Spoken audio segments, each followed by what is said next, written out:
Kuinua coaching. Kuinua coaching. Well, hi everybody, and welcome to today's episode of the Kuinua podcast. I'm Marie Oldfield, your host, and we've got Annie with us today. Annie, how are you doing? I am so delighted to be here with you, Marie. Thank you for having me. It's a pleasure to have you. Do you want to start off by telling the listeners and viewers a little bit about yourself? Sure. So I was the single most sales avoidant human on the planet Earth. And what I mean by that is I had a small business for many, many years in different forms of what we now call coaching, although that term wasn't necessarily around when I got started. And I loved helping people. I just wanted to help people all day long. I just wanted to talk to people and solve problems all day long. And that was beautiful in theory, except I never included myself in that equation. I never included myself in my own success. And so I almost drove myself out of business multiple times until I realized finally and quite desperately that I needed to fix my relationship with sales. Fast forward a few years later, I have fallen so deeply in love with sales that I now have exclusively focused on my company, the Non-Sleazy Sales Academy, where I help wonderful people sell beautifully with every ounce of their integrity intact. I'm so interested in this topic because there's so many discussions that happen about how do I cold call, how do I make cold sales, how do I start selling for my company, how do I get business? And we've all had those emails and messages on social media that say, oh, I'm approaching you for this and I'd like you to get involved in this, and then it just becomes like message after message after message after, and it's all automated and it's not coming across authentically, or the cold call out of the middle of nowhere. And a lot of people are scared by sales because there's rejection involved, there's a lot of prep involved. How do you start on this journey of, if you've got a small company or you want to be a coach and you want to start selling, how do you start? So there's a mindset piece and a strategic piece. And luckily, the mindset piece really is like flipping a switch. Like once it's up, it stays up. Not that you're not going to have some challenging moments. Of course you are, because putting yourself out there is uncomfortable. And I wish I could take that away from you, but I can't. What I can do, though, is I can help you not make costly mistakes in the form of the strategy component of selling, right? The mindset piece is realizing that the way that you have defined selling in the past is incomplete. What I mean by that is most of us have what I call sales baggage, right? Sales baggage is the stuff that makes us go, I'm an amazing marketer, I'm an amazing provider, time to ask for money. Oh! Right? That is that feeling of baggage. Where does that come from? Part of that comes from every single time we have ever been sold to terribly. We all have a tendency, and especially women, and especially among non-women, especially people that identify as sensitive or highly empathic, right? We keep this running log of every time we've been swindled, lied to, overpromised, underdelivered, bad customer service. We keep this running log. But the problem with that running log is at the very top of the page, we have written sales. And then we treat those things as a definition. What we don't have a tendency to do is every time we've been sold to beautifully, we don't go back and update that definition. So it becomes the running list of all the horrors, none of the goods. So, of course, if you are a heart-centered person looking at that sheet of nasty, you're going to go, I never want to do that to my clients and prospects. Ew. What I'll do is I'll just market myself until I'm dead, and then eventually maybe they'll self-select to hire me. Right? That's one form of sales baggage. The other main form of sales baggage is times when we were forced to sell by someone else's standards or especially someone else's stuff. And in the States, a lot of this happens as children because we're going door to door to fundraise for our school or for our church. They give you no training on that. They give you a great big box of stuff and they're like, go harass your neighbors. We see that still today in people's DMs. Hey, how are you? Thanks for accepting my friend request. Let me tell you something. That's that exact same mentality of being a little kid and being like, hey, I live across the street. Will you please buy this wrapping paper from me? It's weird and awkward, but that too goes on our list. People in corporate. What do? You pick up the phone, you say the spiel, you get the no, you hang up, you pick up the phone again. All of these things we've cobbled together to define selling. That is not selling. That is sleazy. selling. The art of selling for a heart centered person is solving a problem for money and creating a win win for both of you. You're working with them to solve a problem in their life, and in exchange, you are receiving the ability to continue in that vein. If you look at selling as that way, if you look at selling as the gateway to serving, people say selling is serving all the time. It's kind of hard for them to get to. I say sales is the gateway to serving. It opens that door. Once that switch is flipped, we go, okay, I don't have to do any of the lying, the manipulation, the begging, I don't have to do any of the, hey girl, I know we haven't talked since high school. I don't have to cold message 19 people on LinkedIn every day. All of that is optional, but asking isn't. So then the strategic part kicks in of teaching you how to enjoy the art of the ask and how to deliver what you ask for. And that's it, right? It sounds really simplistic, but really it all begins with understanding that we take meticulous notes of all the things we hate about sales, but very rarely do we go, wow, my kid's daycare is amazing. They take such incredible care of my kid. I'm so glad to re enroll with them. They raised their rates, but they handled that really beautifully. And they take such good care of my kids. I can't imagine going somewhere else. Put that on your sales list. We don't. There's also a huge amount of issue around money, isn't there? I mean, there's a big virtual assistant group on Facebook, and a few conversations in there are all about how much do I charge. Yes. And that's really difficult to Mhm. kind of benchmark against not only other companies, but what it is that you need to deliver. And I find that writing a proposal helps you kind of look at what it is you need to deliver and how much you're going to price it. But if you're a coach, you might not be writing a proposal, or there might be an industry in which you're not doing that. Mhm. So how can you kind of price yourself up and get over that kind of, because at some point you've got to have the discussion about, well, if you're going to come to me for this, then I'm going to Mhm. charge you this. And actually, if we were purchasing something the other way around, that wouldn't be an issue. But it seems to become a huge issue when somebody then wants a service, but then we need to get some money for that. So avoid gimmick pricing. Part of the reason why people feel so weird about their price point is that when they go to set it down, they're like, okay, what are the trends of pricing I can see? Okay, it's $1 for 3 days, and then after that day, it's $39.99 for 6 months, and then okay, but wait, hold on, it's got to be 39. It can't be 37. It's got to be 39. Wait, no, it should be 37. No, da, da, da, da. Okay, all of that is gimmick pricing, and all of that makes sense for some reason. There is psychology behind it, there is buyer science behind it. Sure, all of that is well and good. But you also have to remember we are all selling to an international audience. If I painstakingly choose a bunch of sevens in my business here in the States, my Canadians aren't getting sevens. My Australians aren't getting sevens. You're certainly not getting a seven. So, what does it freaking matter? Instead of looking at the urgency or scarcity gimmick, which has good value, or any of the kind of pricing hacks that you see, what I want you to do is instead put your comparative hat on and go and look at your competitors. Number one, ideally, everybody's putting their prices on their website. Please put your prices on your website. Please put your prices on your website.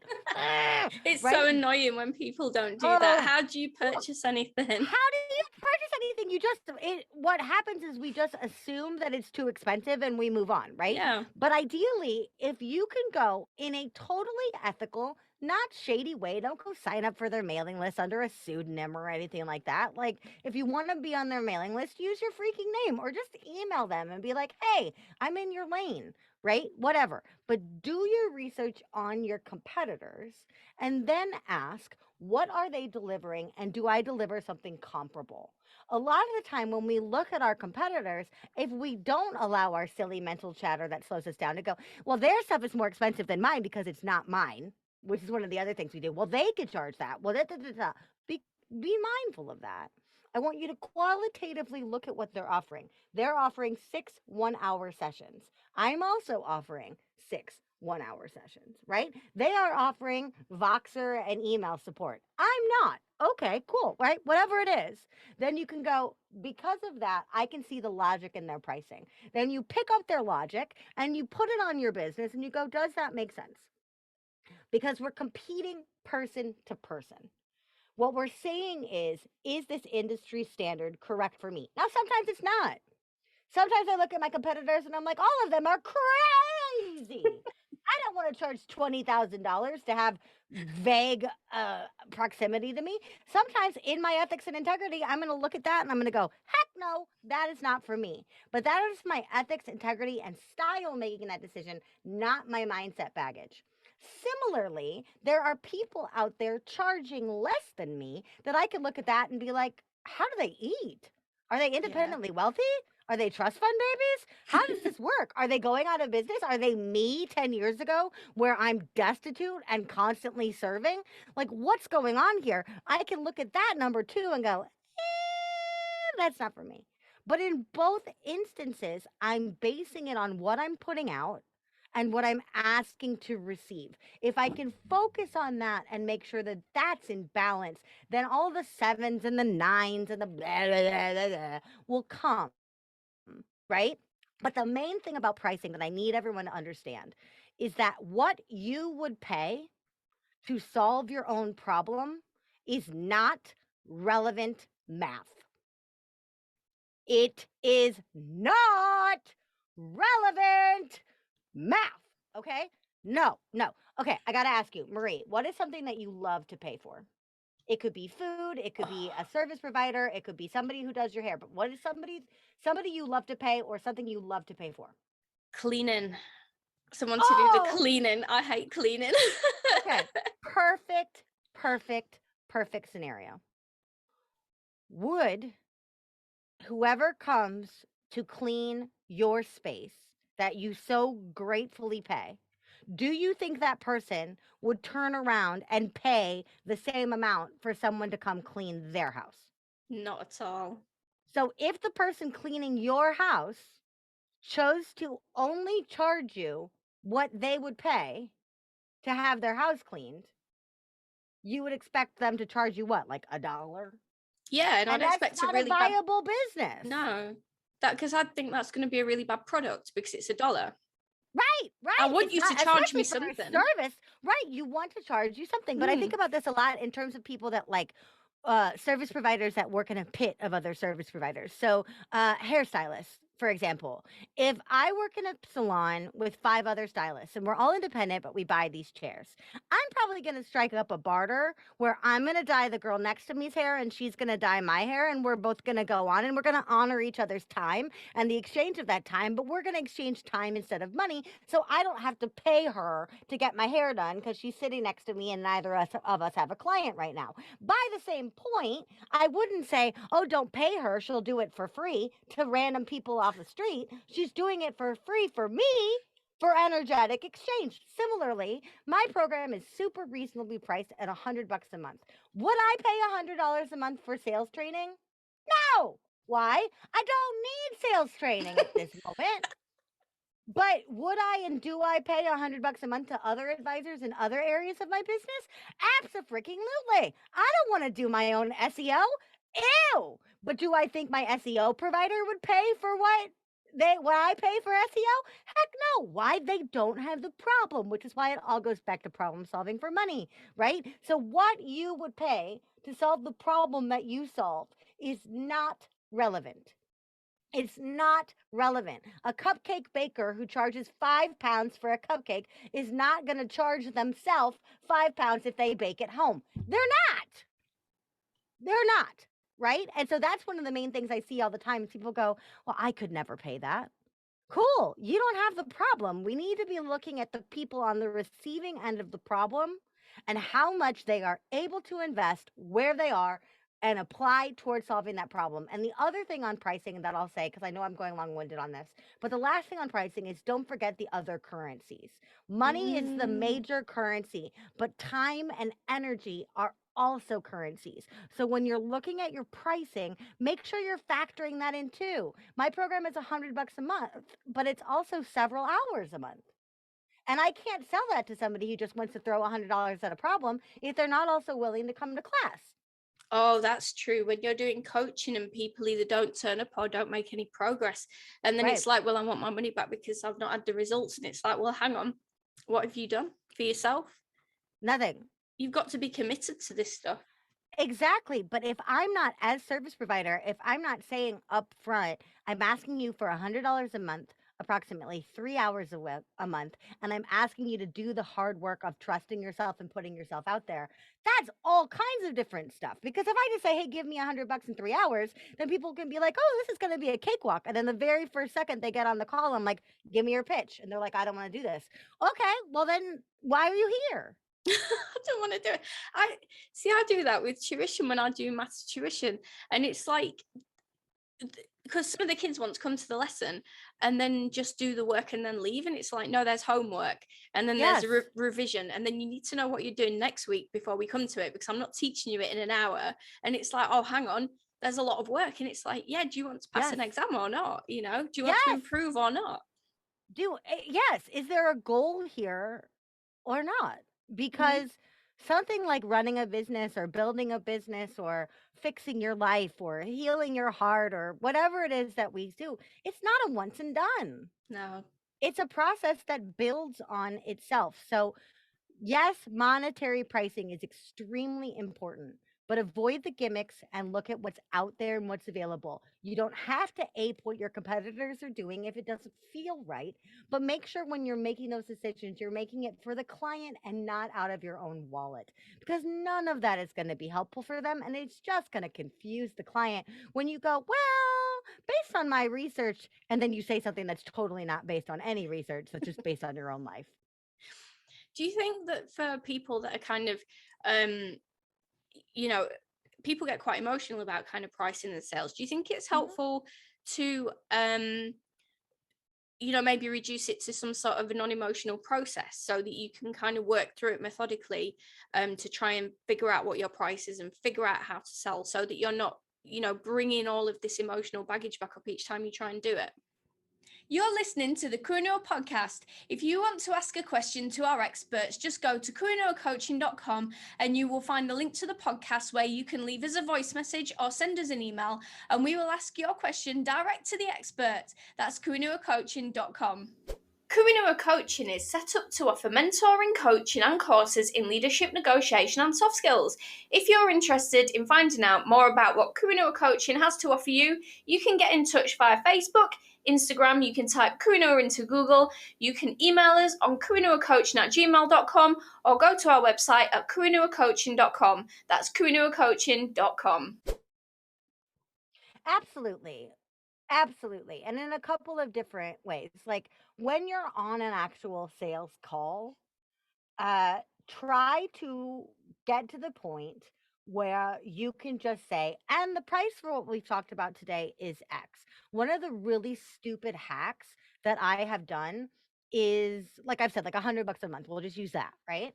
So one of the things that's it's really uncomfortable to say that the first couple times, and it's really uncomfortable to not sit there and like imagine that they're gonna have some horrible reaction, right? So what I literally encourage my clients to do, and this is freaking stupid, but it works, is whatever your price point is, I want you to walk around your house and out loud, I want you to say, this pen is $100 a month. This coffee cup is $100 a month. This microphone is $100 a month.